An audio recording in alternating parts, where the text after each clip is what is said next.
नेता प्रतिपक्ष यशपाल आर्य ने खलंगा के आरक्षित वन में अतिक्रमण पर उठाया सवाल। 40 बीघा वन भूमि पर अतिक्रमण और निर्माण कार्य में हो रहा निर्माण कार्य ने भू प्रबंधन व्यवस्था पर गंभीर सवाल खड़े किए।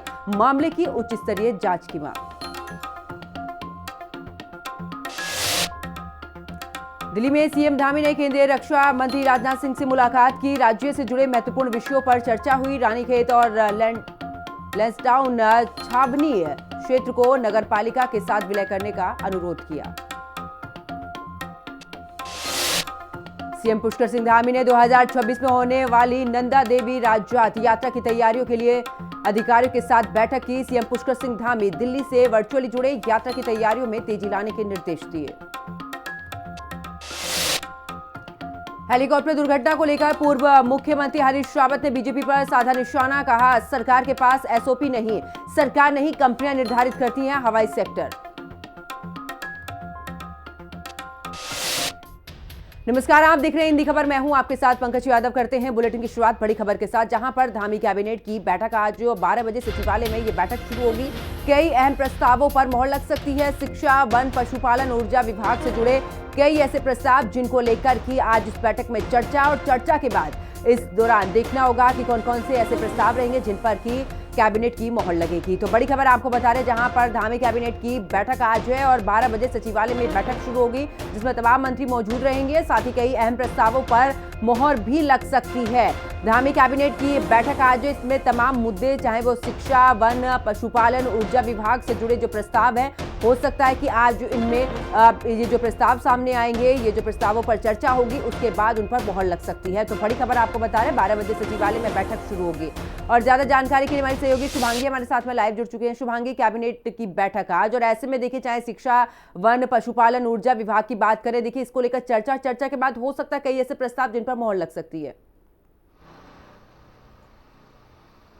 बिल्कुल, देखिए आज 12 बजे से ये धामी कैबिनेट की बैठक जो है वो सचिवालय में शुरू होगी। और हम देख रहे हैं कि इस बार हर हफ्ते जो है कैबिनेट की बैठक हो रही है। पहले थोड़े लंबे समय बाद कैबिनेट की बैठक होती थी। पिछले हफ्ते ही कैबिनेट की बैठक हुई, जिसमें 6 प्रस्तावों पर मुहर लगी थी। आज भी कई सारे महत्वपूर्ण प्रस्ताव आने की उम्मीद है। इसमें वन विभाग ने, ऊर्जा विभाग ने, पशुपालन विभाग ने, पर्यटन विभाग ने, शिक्षा विभाग ने अपने अपने प्रस्ताव तैयार किए हैं, जो कि आज रखे जाएंगे। और कई महत्वपूर्ण प्रस्तावों पर आज कैबिनेट जो है वो मुहर लगाएगी, क्योंकि कई तरीके की जो विकास कार्य हो रहे हैं, कई तरीके की मांगे हैं। शिक्षकों की अगर मैं बात करूं तो शिक्षक भी है जो है, अभी हाल ही में उन्होंने शिक्षा निदेशालय का घेराव किया था। उनकी कई सारे मांगे हैं जिनको लेकर आज कोई प्रस्ताव जो है आज कैबिनेट में आ सकता है। पशुपालन विभाग है, पर्यटन विभाग है, उन्होंने अपने प्रस्ताव तैयार किए हैं जिन पर आज मुहर लग सकती है। इसके अलावा कुछ अन्य चीजों पर भी चर्चा हो सकती है, क्योंकि देखिए 21 तारीख को दिवस मनाया जाने वाला है, जिसमें 10 देशों से राजदूत जो है पहुंचने वाले हैं। उसको लेकर क्या कुछ तैयारियां हैं या फिर किस तरीके से रहने वाला है, उसको लेकर भी चर्चा हो सकती है। इसके अलावा आज कई महत्वपूर्ण प्रस्तावों पर कैबिनेट जो है अपना मुहर लगा सकती है। बिल्कुल शुभांगी, और देखिए क्योंकि चाहे हम पर्यटन के क्षेत्र की बात करें, अगर उत्तराखंड की कुल मिलाकर बात करें, उत्तराखंड को और भी बेहतर किस तरीके से बनाना है, उसमें किस तरीके से विकास करना है, इसको लेकर मुख्यमंत्री लगातार बैठकें करते रहते हैं। पिछली कैबिनेट की बैठक में भी देखा कि चाहे उस दौरान शिक्षा को लेकर हो या फिर चारधाम यात्रा को लेकर हो, उस पूरे मैटर को लेकर यहाँ पर चर्चा हुई। आज की बैठक है क्योंकि शिक्षा पर सबसे ज्यादा जोर जो है वो मुख्यमंत्री दे रहे हैं। उनका सीधे तौर पर कहना है कि जो सरकारी स्कूल है उनकी आखिरकार किस तरीके से कायाकल्प की जाए, इसको लेकर वो लगातार बैठकें भी पिछली बार भी हमने देखी हैं। बिल्कुल, देखिए प्रदेश का विकास किस तरीके से हो सके, इस पर लगातार धामी सरकार कोशिश कर रही है। और जैसे मैंने कहा कि इस बार हर हफ्ते कैबिनेट बैठक की जा रही है, ताकि हर हफ्ते कोई ना कोई ऐसे निर्णय जो है वो प्रदेश के विकास के लिए जो महत्वपूर्ण है उन पर मुहर लगाई जा सके। और शिक्षा कहीं ना कहीं एक इंपॉर्टेंट मुद्दा है। यहाँ पर शिक्षा को किस तरीके से बेहतर किया जा सकता है, जो शिक्षक है उनकी मांगों को किस तरीके से धामी सरकार पूरा कर सकती है, इस पर लगातार जोर दिया जा रहा है। और आज की जो कैबिनेट बैठक है उसमें इन तमाम विभाग जो है उन्होंने अपने प्रस्ताव प्रस्ताव तैयार किए हैं। हम देख रहे हैं कि कई बार किसानों के हित में फैसले लिए जाते हैं, सब्सिडी देने की बात कही जाती है, कई बार योजनाओं में परिवर्तन किया जाता है, संशोधन किया जाता है, कई बार कई ऐसी योजनाएं हैं जिनको सामान्य तौर पर सिंपल बना दिया जाता है लोगों के लिए, ताकि उनको किसी तरीके की दिक्कत ना हो, क्योंकि सरकार खुद कहती है कि जनता के हित में काम करना हमारी प्राथमिकता है। ऐसे में चाहे शिक्षा हो, पर्यटन हो, पशुपालन हो या अन्य विभाग हो, सभी लोगों ने जो जो अभी काम हो सकते हैं प्रदेश के अंदर या जिन चीजों की अभी जरूरत है वो प्रस्ताव तैयार किए, जो कि आज कैबिनेट में रखे जाएंगे और उसमें कई सारे बड़े निर्णय जो है आज इनको लेकर लिए जा सकते हैं। बहुत बहुत शुक्रिया शुभांगी हमारे साथ जुड़ने की, तमाम जानकारी साझा करने के लिए। खबरों में आगे बात करते हैं दिल्ली की, जहां पर सीएम पुष्कर सिंह धामी ने की है मुलाकात। गृह मंत्री अमित शाह से मुलाकात की है, विकास से जुड़े कई महत्वपूर्ण विषयों पर चर्चा हुई है। साइबर सेंटर ऑफ यहाँ पर एक्सीलेंस की भी स्थापना को लेकर बात हुई है। 63.60 करोड़ रुपए की धनराशि की स्वीकृति का अनुरोध यहाँ पर किया है। सितारगंज केंद्रीय कारागार के विस्तार को लेकर भी बात हुई है। 150.16 करोड़ रुपए की स्वीकृति देने का अनुरोध भी यहाँ पर किया गया है। तो बड़ी खबर आपको बता रहे हैं, जहाँ पर बता दें कि सीएम पुष्कर सिंह धामी ने मुलाकात की है, गृह मंत्री अमित शाह से ये मुलाकात की है। और देखिए, विकास को लेकर उत्तराखंड को, उसको लेकर भी इसमें कई महत्वपूर्ण विषयों पर चर्चा हुई है। तो भाई, दिल्ली में सीएम पुष्कर सिंह धामी ने केंद्रीय रक्षा मंत्री राजनाथ सिंह से भी मुलाकात की है और राज्य से जुड़े कई महत्वपूर्ण विषयों पर चर्चा इस दौरान हुई है, जहां पर मुख्यमंत्री ने केंद्रीय रक्षा मंत्री राजनाथ सिंह से रानीखेत और साथ ही लैंसडाउन छावनी क्षेत्र को नगर पालिका के साथ विलय करने का अनुरोध किया है, जिससे इन क्षेत्रों में पर्यटन और साथ ही जन सुविधाओं के समग्र विकास में सहयोग मिलेगा। धारचूला और जोशीमठ के सैन्य हेलीपैड को RCS हवाई सेवा के साथ यहां पर उसके तहत ही इस्तेमाल करने के लिए अनुमति देने का आग्रह किया है। राज्य की आपदा और राहत कार्यों के लिए भी भारतीय वायुसेना की सेवाओं के लिए देय शुल्क को भी माफ किए जाने का भी मुख्यमंत्री ने अनुरोध किया है। तो वहीं दिल्ली से सीएम पुष्कर सिंह धामी ने 2026 में होने वाली नंदा देवी राजजात यात्रा की तैयारियों को लेकर अधिकारियों के साथ में बैठक की और उस बैठक में सीएम पुष्कर सिंह धामी वर्चुअली जुड़े। बैठक के बाद सीएम पुष्कर सिंह धामी ने अधिकारियों को निर्देश दिए कि नंदा देवी राजजात यात्रा की सभी तैयारियों में तेजी लाई जाए। भव्य नंदा राजजात यात्रा के आयोजन के लिए सभी विभाग आपसी समन्वय के साथ काम करें। इसके साथ ही यात्रा की बेहतर व्यवस्थाओं के लिए जनप्रतिनिधियों, नंदा राजजात यात्रा समिति के सदस्यों और साथ ही हितधारकों के सुझाव के लिए भी यहां पर चर्चा हुई है। यात्रियों की सुरक्षा को ध्यान में रखते हुए यात्रा के दौरान हेल्पलाइन नंबर जारी किया जाए, इसको लेकर भी यहां पर अधिकारियों के साथ में बातचीत की गई है।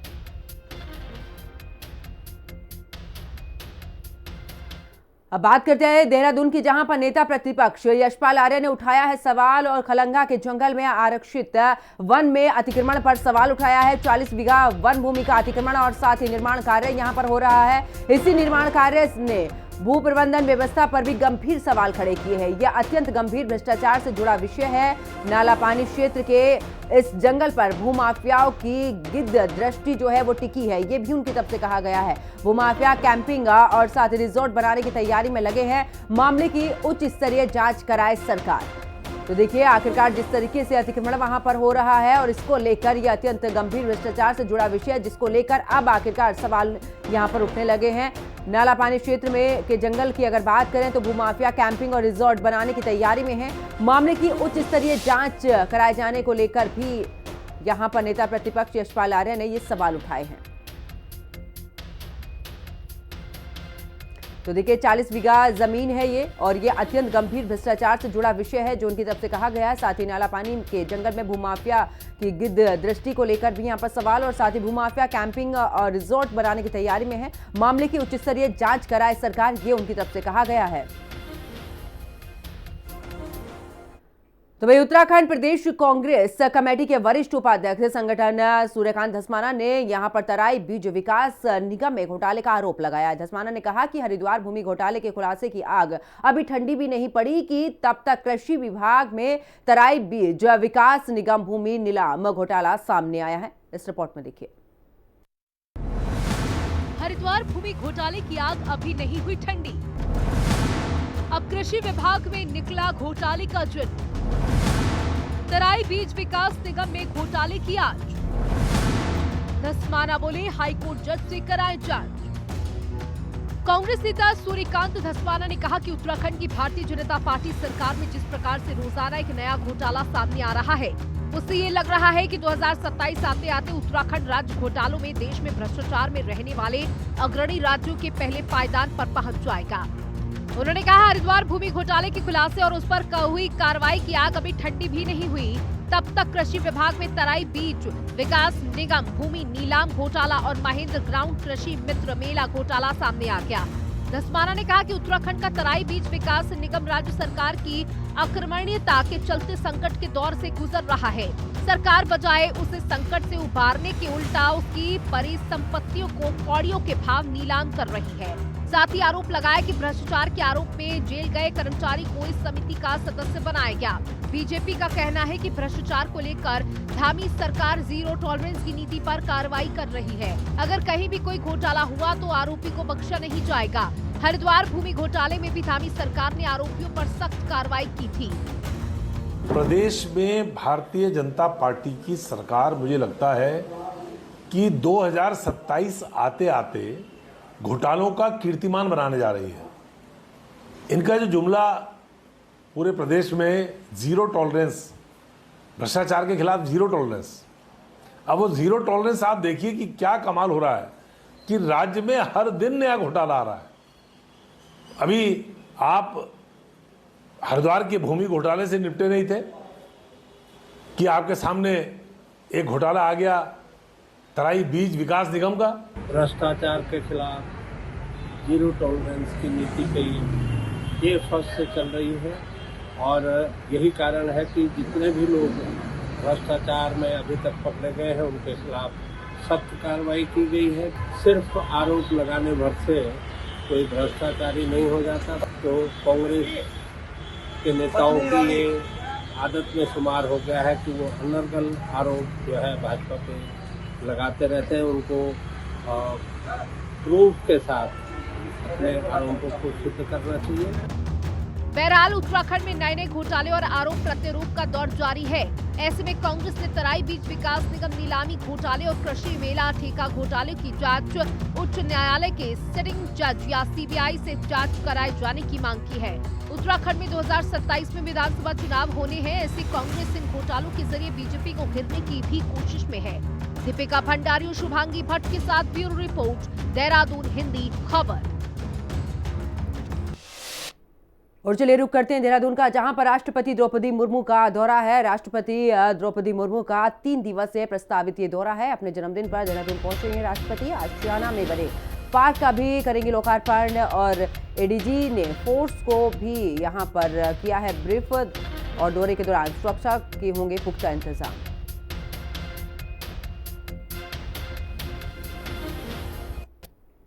और चलिए रुक करते एक और बड़ी खबर का, देहरादून से बड़ी खबर, जहां पर विशेष स्वास्थ्य कैंप का भी आयोजन पत्रकारों के लिए। धामी सरकार की ये पहल, जहां पर पत्रकारों के लिए निःशुल्क स्वास्थ्य कैंप और स्वास्थ्य कैंप में 265 जांचें होंगी निःशुल्क। पत्रकारों और उनके परिजनों को स्वास्थ्य सुरक्षा की गारंटी यहां पर। तो देखिए अब आखिरकार पत्रकारों के लिए भी मुख्यमंत्री पुष्कर सिंह धामी की पहल, पत्रकारों के लिए निःशुल्क स्वास्थ्य कैंप लगेगा। स्वास्थ्य कैंप में 265 जांचें होंगी, वो भी निःशुल्क। तो बड़ी खबर देहरादून से, विशेष स्वास्थ्य कैंप का आयोजन। और आपको बता दें कि पत्रकारों के लिए मुख्यमंत्री पुष्कर सिंह धामी की ये पहल और साथ ही यहां पर पत्रकारों के लिए निःशुल्क स्वास्थ्य कैंप और स्वास्थ्य कैंप में 265 जांचें निःशुल्क होंगी। तो बड़ी खबर, जहां पर विशेष स्वास्थ्य कैंप का आयोजन। तो पत्रकारों के लिए मुख्यमंत्री धामी की यह पहल और ऐसे में देखिए पत्रकारों को अब निःशुल्क स्वास्थ्य कैंप में यहां पर सुविधा मिलेगी। और इतना ही नहीं, स्वास्थ्य कैंप में 265 जांचें निःशुल्क होंगी। देहरादून से बड़ी खबर, विशेष स्वास्थ्य कैंप का आयोजन। मुख्यमंत्री पुष्कर सिंह धामी ने पत्रकारों के लिए एक पहल शुरू की है। इस तरह की अचानक से स्वास्थ्य जागरूकता और स्वस्थ रहते हैं, इस पर चर्चा हुई और माननीय मुख्यमंत्री ने निर्देश दिया कि स्वास्थ्य विभाग के सहयोग से कैंप आयोजित किया जाए, जिसमें सभी पत्रकारों और उनके जो परिवारजन हैं उनकी संपूर्ण स्वास्थ्य की जांच और अगर कोई परेशानी आती है तो उसका भी जो सरकारी नीति है उसके तहत निःशुल्क उपचार की व्यवस्था हो। और स्वास्थ्य विभाग के सहयोग से हम लोगों ने आज कैंप आयोजित किया और आपने देखा सभी स्वयं आए हुए हैं, तो मैं उनका भी आभार व्यक्त करता हूँ और स्वास्थ्य विभाग का भी आभार व्यक्त करता हूँ कि उन्होंने सहयोग किया और सभी के जो उत्तम स्वास्थ्य उसकी कामना करता हूँ। और सभी स्वास्थ्य के निर्देशित किया है अपने विभाग को कि अगर जांच में किसी की कोई कमी पाई जाती है तो उसका ही फॉलोअप किया जाए और उसका उपचार कंटिन्यूसली करके उनको छोड़। चलिए आगे बात करते हैं। देहरादून के रायपुर रेंज स्थित खलंगा क्षेत्र में निर्माण कार्य कराए जाने से वहां पर 22 वृक्षों को नुकसान यहां पर पहुंचा है, जिसके बाद सूचना पर खलंगा विकास समिति के सदस्य और अन्य पर्यावरण प्रेमियों ने भी यहां पर विरोध प्रदर्शन किया। उन्होंने इस अवैध निर्माण के साथ पर्यावरण को नुकसान पहुंचाने वाला प्रयास इसे बताया था। मामले को गंभीरता से देखते हुए वन मंत्री सुबोध उनियाल ने कहा कि चीफ कंजर्वेटिव फॉरेस्ट और साथ ही डीएफओ को बुलाकर मामले का संज्ञान लिया है। साथ ही स्थानीय विधायक से भी सूचना प्राप्त हुई है कि कुछ लोग सरकारी जमीन पर कब्जा कर रहे हैं, जिसमें 22 पेड़ों को नुकसान पहुंचाने की बात सामने आई है। जिलाधिकारी देहरादून को भी आदेश दिया गया है कि मामले की पूरी जांच की जाए। अगर पेड़ फॉरेस्ट की जमीन पर हैं तो दोषियों पर कड़ी कार्रवाई की जाएगी। वाले में मैंने चीफ कंजर्वेटर फॉरेस्ट और डीएफओ को बुलवाया था।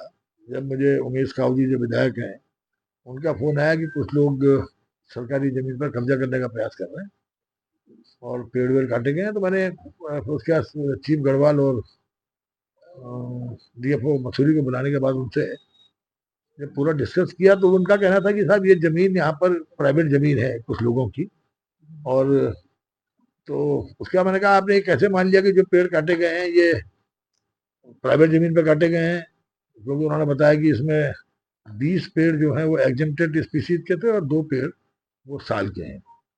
तो उसके बाद मैंने डीएम देहरादून को एक जांच के आदेश करने के बाद डीएम देहरादून से भी कहा कि तत्काल इस पर डिमार्केशन किया जाए ताकि जो सच है वो सबके सामने आए कि ये जमीन फॉरेस्ट की है, निजी लैंड है।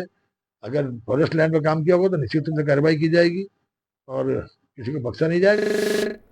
और अब खबर बाजपुर के चीनी मिल से है, जहां पर प्रदेश के गन्ना मंत्री सौरभ गुना पहुंचे और यहां पर उन्होंने बाजपुर किच्छा नादेही की सरकारी जो चीनी मिलें हैं उनमें सीजनल मृतक जो आश्रित हैं उनको नियुक्ति पत्र सौंपे हैं। आपको बता दें कि सीजनल और परमानेंट कर्मचारियों के मृतक आश्रितों के नियोजन की मांग लंबे समय से चल रही थी। सरकार द्वारा कुछ महीने पूर्व ही परमानेंट मृतक आश्रितों को तो डोईवाला, नादेही, बाजपुर, किच्छा चीनी मिलों में नियुक्ति पत्र दे दिए थे, लेकिन सीजनल कर्मचारियों के संबंध में निर्णय नहीं हो पाया था। और आज सीजनल मृतक आश्रितों को यहां पर बाजपुर चीनी मिल में आयोजित कार्यक्रम में नियुक्ति पत्र देकर मृतक आश्रित परिवारों के चेहरों पर मुस्कान यहां पर ला दी है। उन्होंने अपने संबोधन में यह भी कहा कि किसी भी दशा में चीनी मिल कर्मचारियों का अहित नहीं होने दिया जाएगा।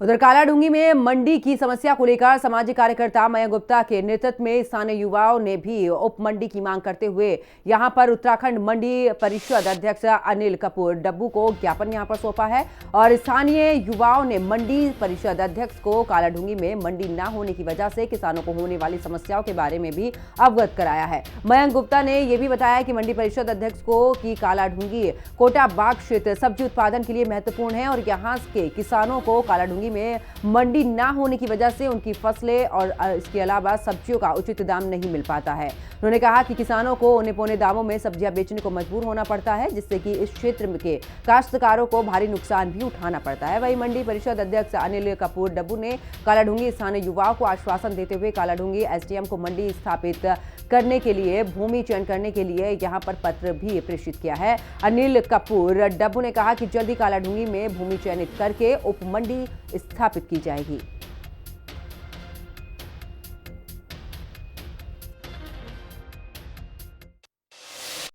माननीय मुख्यमंत्री जी ने कालाढूंगी में मंडी खोलने की घोषणा की थी और इस बीच मैंने लगातार भी प्रयास किया है। बहुत दिनों से मामला पेंडिंग पड़ा था। फिर नए एमडी के साथ मुझे कहा कि जो जिलाधिकारी हमने उनसे कहा थोड़ी ज़मीन दिला दो, और आज भी मैंने उप जिलाधिकारी से कहा आप लोगों से भी निवेदन किया कोई जगह दिखा जाए। हमारे विधायक जी भी लगे थे बंशीधर जी, और उन्होंने रेशम विभाग में बात की थी कोई ज़मीन खाली पड़ी है, तो जितनी जल्दी हमको ज़मीन मिल जाएगी, थोड़ा कम भी मिल जाए, लेकिन हम कालाढूंगी काश्तकारों के लिए हमको चिंता है। हम भी जैविक उत्पादों को बढ़ावा देना चाहते हैं, हम लोकल काश्तकारों को बढ़ावा देना चाहते हैं। जितनी जल्दी हमको ज़मीन मिल जाएगी, मंडी परिषद तत्काल इसके लिए पैसा उपलब्ध कराकर वहाँ मंडी का निर्माण कर देगी। और मुझे लगता है कि ये काम आप लोग इतना प्रयास कर रहे हैं, मैं भी प्रयास कर रहा हूँ, तो बहुत शीघ्र से शीघ्र प्रारंभ हो जाए। उत्पादन कृषि के अध्यक्ष अनिल डब्बू जी से मिलकर हमने कालाडूंगी की जो मिनी मंडी के लिए ज्ञापन दिया है, जो कि कालाडूंगी की जनता और ग्रामीण जो क्षेत्र है वहाँ के लोग बहुत ही परेशान हैं। जो भी उनका कृषि करके लाते हैं उनको कालाडूंगी मंडी में नहीं हल्द्वानी आना पड़ता है, जिससे कि उनका जो उनके चीज़ के रेट हैं उनको नहीं मिल पाते और बहुत ही परेशानियों का सामना करना पड़ता है। चलिए आगे बात करते हैं किच्छा की, जहां पर विधानसभा क्षेत्र के यहां पर मसला गिरधरपुर में भी करंट लगने से हुई लाइनमैन की मौत के मामले में बड़ी कार्रवाई की गई है। आपको बता दें कि इस मामले में ऊर्जा निगम उपखंड अधिकारी ने कुरैया सब स्टेशन ऑपरेटर और साथ ही सुपरवाइजर की लापरवाही मानते हुए उन्हें सेवा मुक्त कर दिया है।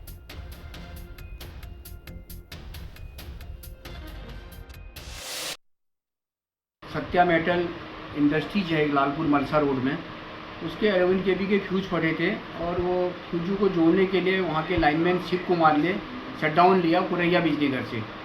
कुरैया में जो अभी हमारा नया बिजली घर खुला है उसका शटडाउन लिया। तो शटडाउन लेने के बाद जब वो पोल में चढ़े हैं सीढ़ी लगा करके, तो उनकी द्वारा जो हमारे सुरक्षा उपकरण यहाँ पर दिए गए हैं, हाथ में दस्ताने होने चाहिए, पाँव में बूट होना चाहिए, सर में हेलमेट होना चाहिए और सेफ्टिक बेल्ट पहना हुआ होना चाहिए, ये सारे उपकरण सारे बिजली घरों में रखे हुए हैं, लेकिन उसका उपयोग उनके द्वारा नहीं किया गया। ये उनकी चूक रही है। और बिजली घर में बैठे हुए जो SSO था उसको अपने अवर अभियंता को पूछना चाहिए था कि भाई मैं ये शटडाउन दूँ या न दूँ। उनके द्वारा ये पूछा भी नहीं किया और बिना पूछे हुए शटडाउन लाइनमैन को दे दिया, जिससे घातक दुर्घटना घटित हो गई। और उसमें प्रथम दृष्टता जांच में हमने आज एक वहाँ के SSO और सुपरवाइजर दोनों को तत्काल प्रभाव से प्रथम दृष्टता उनको हटा दिया गया है, उनकी सेवाएं समाप्त कर दी गई हैं। खबरों में बात करते लक्सर की, जहां पर गन्ना समिति में डेलीगेट के 307 पदों पर कुल 553 प्रत्याशी चुनाव लड़ेंगे। इन पदों के लिए 869 नामांकन पत्र जमा कराए गए थे। मिली जानकारी के मुताबिक इनमें से 260 ने नामांकन वापस ले लिया है, जबकि 60 नामांकन पत्र जांच में खामियां मिलने पर निरस्त कर दिए गए हैं। बाकी के 543 प्रत्याशियों की अंतिम सूची देर शाम जारी कर दी गई। जो प्रपत्र 100 बिके थे, नामांकन फॉर्म बिके थे, वो 969 फॉर्म बिके थे, जिसमें से 866 वापस आए। और उसमें से कल जांच के दौरान हमें 60 जो नामांकन पत्र थे, जिसमें कई नामांकन पत्रों में फ्लूड लगा करके करेक्शन किया गया था और कई नामांकन पत्रों में क्रम संख्या गलत था, कई नामांकन पत्रों में आधा अधूरा नाम छपा होने के कारण और आपत्तियों के आधार पर उनका हमने 60 नामांकन पत्र निरस्त किए गए हैं, बाकी यथावत है। और सबल के लिए किसी भी मतलब जो है प्रमाण पत्र की आवश्यकता नहीं होती है। निर्बल के लिए, निर्बल में जो होते हैं वो महिला, OBC, SC, ST जो के लोग हैं, जो वो पात्र व्यक्ति हैं, उसमें से महिला को जाति प्रमाण पत्र लगाने का आवश्यकता नहीं होती है, परंतु OBC, SC, ST पात्र व्यक्ति को जाति प्रमाण पत्र लगाना अनिवार्य है। अगर यदि जाति प्रमाण पत्र नहीं लगाया गया है तो उनके आवेदन भी, नामांकन पत्र भी हमारे द्वारा निरस्त कर दिए जाएंगे। उसमें जो पत्र मेरा सही है, उसमें जो पर्चा निरस्त कर दिया, मेरा दिखा नहीं पा रहे थे, बड़ी जबरदस्ती जब हंगामा किया था, जब इसमें दिख रहा है तो दिखा रहे कि इसमें जो टोटल इसमें नाम है, इसमें तुमने ये रखा मदन पाल सिंह का क्या, मगर मेरा नाम जो मदन पाल है कागजों में, तो जो अब दिखाना चाह रहे ना, वो ये कह रहे कि ना तो उसे घोषित करे ना। उधर कांग्रेस कमेटी ने महानगर अध्यक्ष डॉक्टर जसविंदर सिंह ने यहां पर गोगी के नेतृत्व में किशन नगर चौक पर बीजेपी प्रदेश प्रभारी दुष्यंत गौतम का पुतला दहन किया। इस दौरान अगर कार्यकर्ताओं की बात करें तो कार्यकर्ताओं ने बीजेपी मुर्दाबाद और साथ ही दुष्यंत गौतम मुर्दाबाद के नारे भी यहां पर लगाए। इसको लेकर महानगर अध्यक्ष डॉक्टर जसविंदर सिंह गोगी ने कहा कि ये विरोध प्रदर्शन दुष्यंत गौतम के उस बयान को लेकर था जो उन्होंने केदारनाथ हवाई हादसे के बाद दिया था। बीजेपी को आम जन की जान से कोई भी सरोकार नहीं है। जब से चारधाम यात्रा शुरू हुई है 40 दिन में 5 हवाई हादसे हो चुके हैं। चारधाम यात्रा में जिस तरह से हेलीकॉप्टर क्रैश हो गए हैं, ये बहुत ही चिंताजनक विषय है, कुछनीय विषय है। और उसके उपरांत भाजपा के प्रभारी दुष्यंत गौतम जी का जो बयान आया है वो बहुत ही आपत्तिजनक बयान है और इसकी जितनी भी निंदा की जाए उतनी कम है। इन तमाम बिंदुओं को लेकर आज हम लोगों ने भाजपा प्रभारी दुष्यंत गौतम जी का पुतला दहन किया है और अपना विरोध दर्ज किया है और राजनीति में इस तरह के व्यक्तियों के लिए कोई जगह नहीं है। और इस बुलेटिन में फिलहाल इतना ही। आप देखते रहिए हिंदी खबर। नमस्कार।